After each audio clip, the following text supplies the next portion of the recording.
السلام علیکم ورحمۃ اللہ وبرکاتہ۔ ناظرین سامعین کرام، آج میں آپ کی خدمت میں خشک خارش اور تر خارش کا نسخہ لے کر حاضر خدمت ہوا ہوں۔ جن بہن بھائیوں کو خشک خارش ہو اور تر خارش ہو وہ اس کا استعمال کریں تو انشاءاللہ العزیز اس کے چند دن استعمال سے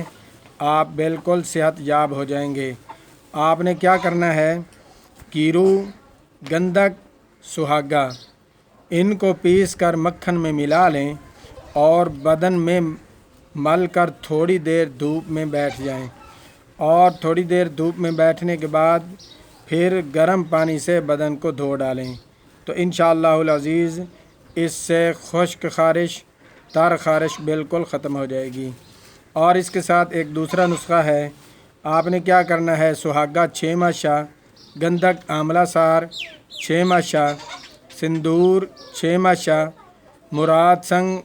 6 ماشا، سب کو باریک کر کے پیس کر 5 تولہ ویزلین میں مرہم تیار کر لیں،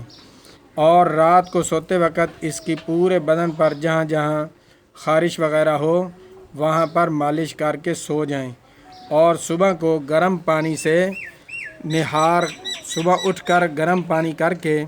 پورے بدن پر جہاں آپ نے یہ ویزلین لگائی ہوگی وہاں پر آپ اس گرم پانی سے دھو ڈالیں اور کسی اچھے صابن سے نہا لیں